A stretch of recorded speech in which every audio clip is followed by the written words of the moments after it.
Buonasera e benchiatats a Novis.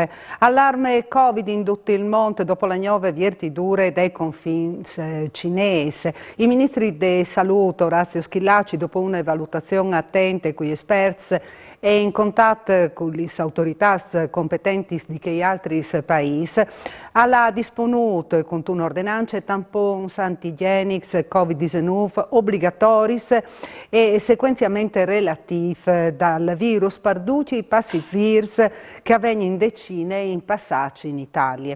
La misura, alla sclarita, si fa indispensabile per garantire il controllo e la individuazione di eventuali varianti dal virus per tutelare la popolazione italiana. Le prime prove sono state szaffate a Milano Malpensa, che ha risultato positivo di là dal 50% dai passeggeri arrivati da Cina. Chi la situazione è drammatica, a dirlo Jacopo Luci Furlan, che di anni al vivo a Shanghai, in Fez al Clarissa sono sclopati con la fine delle restrizioni dopo mesi di lockdown. In una settimana al continuo il 90% della popolazione ha risultato positivo al Covid. Si conta in un'ore di morti soprattutto tra la popolazione anziana. Gli stradi al zonte Jacopo Luci sono di Nuf deserti, fatte eccezione per gli ambulanci. In Tesmire è la vaccina cinese che ha prove dai fatti e va a essere dimostrata la sua inefficacità. E il pic di influenze all'estate passata in Friuli, Vignesi e Giulia. L'UDIS influnet il bolletin settimanale dall'Istituto Superiore di Sanità che colore di gialla nostra regione con una intensità dal virus medi, basso o par a mancul di dis in malats ogni 1000 abitanti. Condotto che il PS al sedi passata, ambulatori e ospedali arresti in place, i medici raccomandi di fare il tampone in tal caso di fiere e evitare introppamenti vie pegnotte di prinda lampa per evitare la ripresa dal virus e dal Covid. Un anziano è stato ferito in modo non grave dopo di un'esplosione che si è verificata in sua abitazione per un fluido accidentale di gas di una bombola. L'incidente è succeduto a Albe di Vue, a Buinore, a Porpete. Diffonduto l'allarme in soccorso sanitari de Sores, hanno inviato da Orman sul posto un'ambulanza e hanno allertato gli sguardi dal FUC e i carabinieri delle compagnie di Palme. L'uomo è stato ricoverato all'ospedale di Palme, dove i sanitari gli hanno diagnosticato lesioni non gravi. Investigazioni sono in corso per ricostruire la dinamica dall'incidente. 7 persone arrestate e 10 provvedimenti di detenzione domiciliare fatti per reati che vanno dal spaccio di stupefacenti e violenze sessuali passante per il riciclaggio. In queste ultime settimane il personale delle polizie di Stato di Udin ha inviato diverse misure coercitive verso di persone domiciliate in province.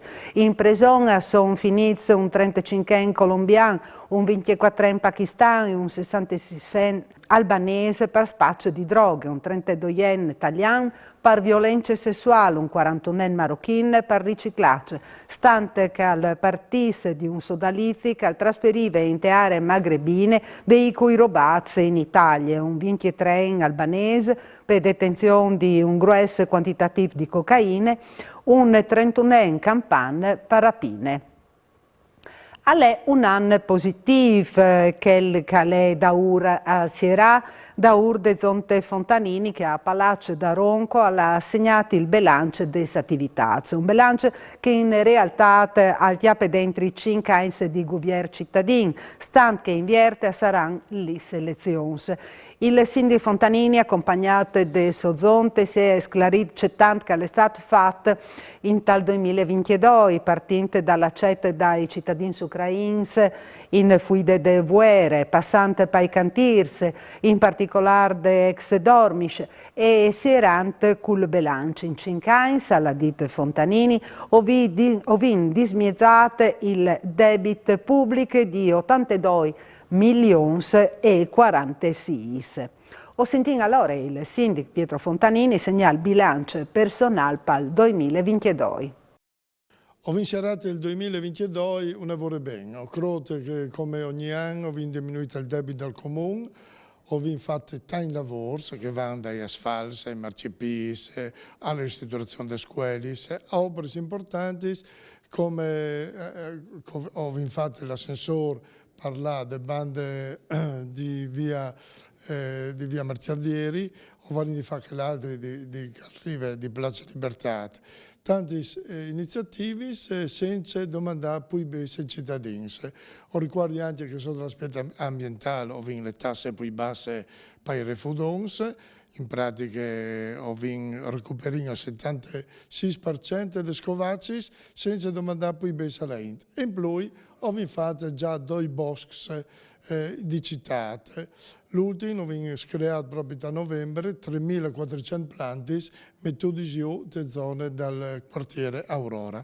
Quindi tutte queste iniziative che qualificano le città di Udine, che fanno Udine sempre più belle e anche più importante e più di qualità perché hanno deciso di vivere nella città di Udine, la capitale del Friuli.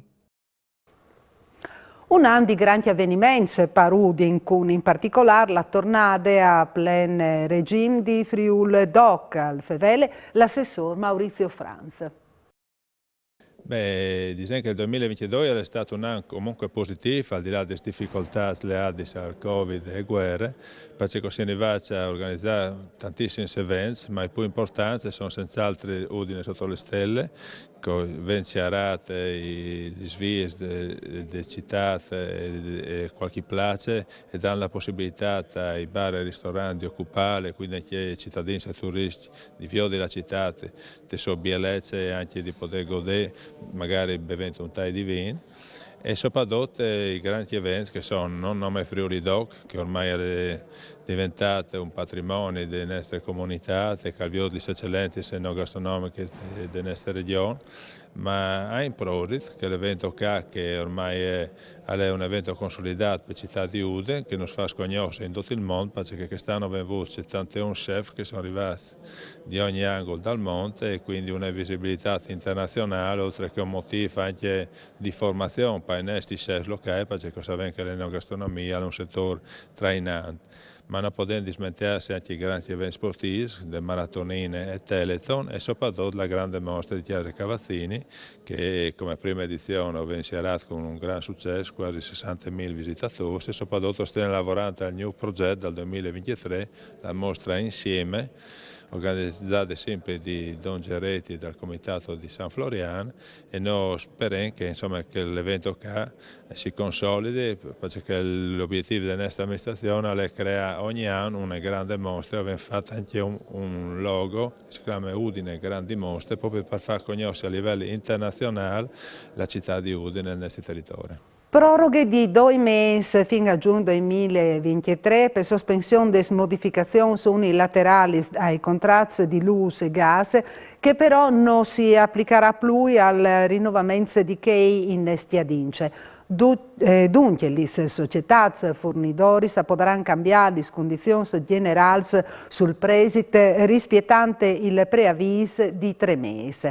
All'eccettante che alla previota la ultima versione dal decreto 1000 proroghe che la sua pubblicazione è spietata in Gazzetta Ufficiale. La sospensione è ieri stata introdotta in Istat dal decreto aiuti bis. Qualche giorno fa il Consiglio di Stato ha accettato il ricorso di REN annullante la sospensiva decise dall'antimonopoli a ottobre su inzornamenti tarifari dopo la stiadince contrattuale.